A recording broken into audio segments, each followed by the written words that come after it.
Morning, જય શ્રી કૃષ્ણ, જય માતાજી. સ્વાગત છે તમારા બધાનું મારા એક ફ્રેશ વિડીયો બ્લોગમાં. આજના દિવસની શરૂઆત થઈ ગઈ છે.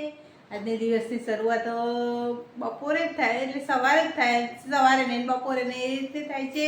11 સાડા 11 જેવું થઈ ગયું છે. રસોઈ કરવાની બાકી છે. આશા રાખું કે તમે બધા હાજર તાજા છો. હું પણ હાજર તાજી છું. હવે સારું થઈ ગયું છે. હવે કફ ને એવું બધું તો મટી ગયું છે અને કામ કરવાનું ચાલુ છે. આજ તો મેં માથું જેવું ઓળાયું, ચીપકું જેવું માથું ઓળાયું છે. અને આશા રાખું કે તમે બધા હાજર તાજા છો. હું પણ હાજર તાજી છું. અને જો પોતું કરવાનું કામકાજ ચાલુ છે. અને જો આજે ઓઇલ આવી દીધું છે. અમે તો ટીપોઈ ઉપર હતું તેથી ઓઇલ આવીશું હું, કારણ કે એકણ સાફ કરવું હતું ને સાઈડનો ભાઈ એ કરવાનું હોય છે, પેલું લખવાનું ને એવું હોય એટલે મને ગળી થાય મને કે આ લાઈન એટલે તમે ઓઇલ લાઈન મૂકી દીધું છે. બીજું તો કામ કરવાનું ચાલુ છે તે કરી દઈએ. રસોઈ કરવાની બાકી છે. અને હવે આગળ શું થાય છે તો ખબર નહીં. હવે જે થાય ખરું. તો વાદળાનો વરસાદ ને એવું બધું, વરસાદ તો નહીં પણ વાદળાનો તડકો ને એવું બધું છે.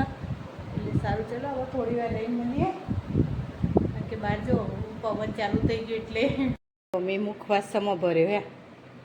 મુખવાસ અને મેં સમો ભર્યો ડબ્બા, ઘીના ડબ્બામાં મુખવાસ ભરીને તૈયાર કર્યો સાહેબ માટે.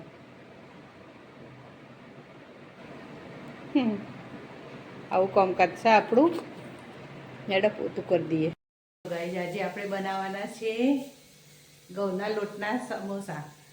એટલે તમે બીજા બધા તો મેદાના લોટના ખાધા છે, બધા ઘણા ખાધા છે, પણ આજે હું બનાવવાના છું ઘઉંના લોટના સમોસા. એ નવી રીતે ભાઈ બીજા બનાવ્યા છે, કદાચ મને ખબર નહીં કોને બનાવ્યા કોને નહીં. તો એની રીત તમને બતાવું, રેસીપી. જો આપણે બટાકા બાફા મૂકી દીધા છે. લોટ ને એવું બધું બાંધવાનું છે તે તમને બાંધીને બતાવું. નવી રેસીપી છે. સમોસા તો બધા ખાતા હોય, પણ આ હું ઘઉંના લોટના બનાવું છું, એટલે તમે જોતા રહેજો આગળ હું કઈ રીતે ઘઉંના લોટના સમોસા બનાવું છું તે.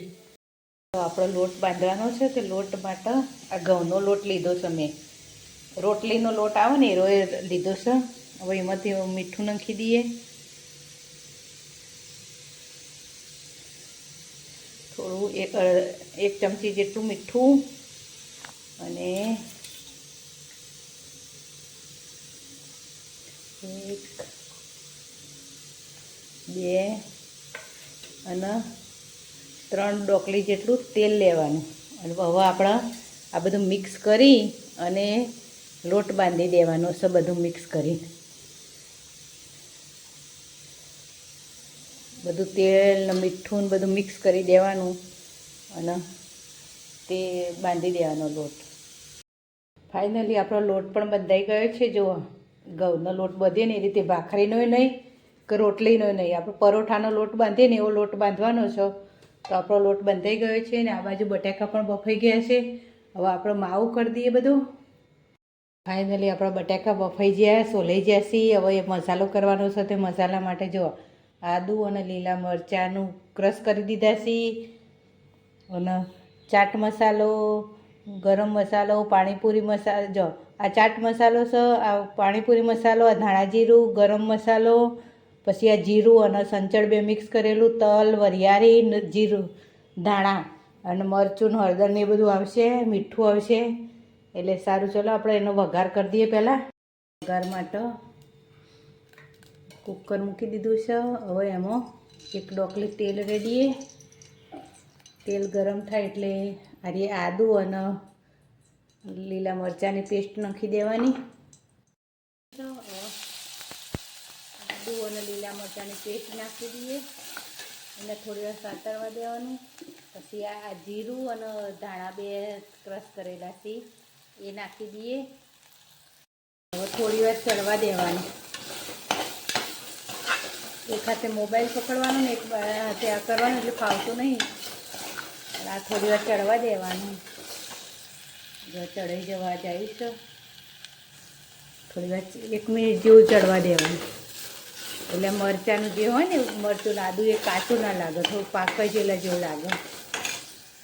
પાકી ગયું છે એટલે આપણે આ બધો મસાલો છે ને એ બધો મસાલો નાખી દઈએ અંદર અને પછી હલાવી દઈએ.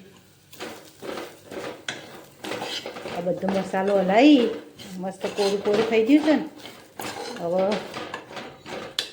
બટેકા નાખી દઈએ અંદર.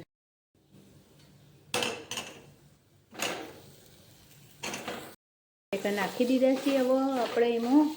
અને હવે થોડી હળદર નાખી. જો હળદર એક હાથે કરવા જઈએ ને એટલે આવું. થોડી હળદર અડધી ચમચી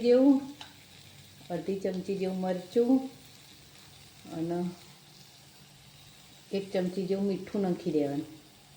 અને પછી એને હલાવી માવો બનાવી. આપણો માવો મસ્ત તૈયાર થઈ ગયો છે. મેં વટાણા નહીં નાખ્યો અંદર. અમુક વટાણા નાખીશી પણ મેં વટાણા નહીં નાખ્યા કારણ કે અચાનક જ મને પ્લાન કર્યો છે મેં. એટલે લીલા વટાણા હતા ને અને સૂકા પલાળવા પડી એટલે પછી એકલા બટાકાનો માવો કરી દીધો છે. એટલે સારું, ચલો હવે ભરી કાઢીએ. આપણે પૂરી બનાવી દીધી છે. હવે એને કટિંગ કરી દઈએ. અને હવે પાણી લઈને આ કિનારીએથી પાણીથી એ કરીને ભરી કાઢીશું. તેલ મૂકી દીધું છે ને તેલ પણ થોડું ગરમ થઈ ગયું છે. હજુ તો વધારે નહીં, થોડું થઈ ગયું છે. અને આ બાજુ જો અમે લોટ વધે તો ને તે આવું બનાવી દીધું છે પૂરી જેવું. અને હવે તેલ આવી ગયું છે તો હવે સમોસા તરી દઈએ. આપણા સમોસા મસ્ત તરોય છે. અને આ બીજા તરવાના બાકી છે. આ તરવાના છે. અને આ પેલું કટિંગ કરી હતું ને રોટલીના લોટનું એટલું વધી છે ને તરોય છે. એક બાજુ આપણા ઘૂઘરા તરોય છે, આટલા તર્યા છે. અને એક બાજુ ચટણી, ટામેટાની ચટણી બનાવવા માટે ટામેટા બાફવા મૂકી દીધા છે. અને આપણા ટાવાવાળા સમોસા તરોય છે. અને આટલા તરી મૂકી દીધા છે. તરોય છે એક બાજુ, આટલા તરવાના બાકી છે. બધા ખાસા બનાવી દીધા છે. આટલા બધા તમારે વધવાના પણ બનાવ્યા ભેગા થોડા વધારે બની ગયા છે. એટલે સારું, ચલો હવે ખવાઈ જશે. કાલ સવારે સુધી ખાશે અમારે દક્ષો. હવે સમોસા તો તૈયાર થઈ ગયા. એ તો મૂકી દીધા મેં સમોસા તો.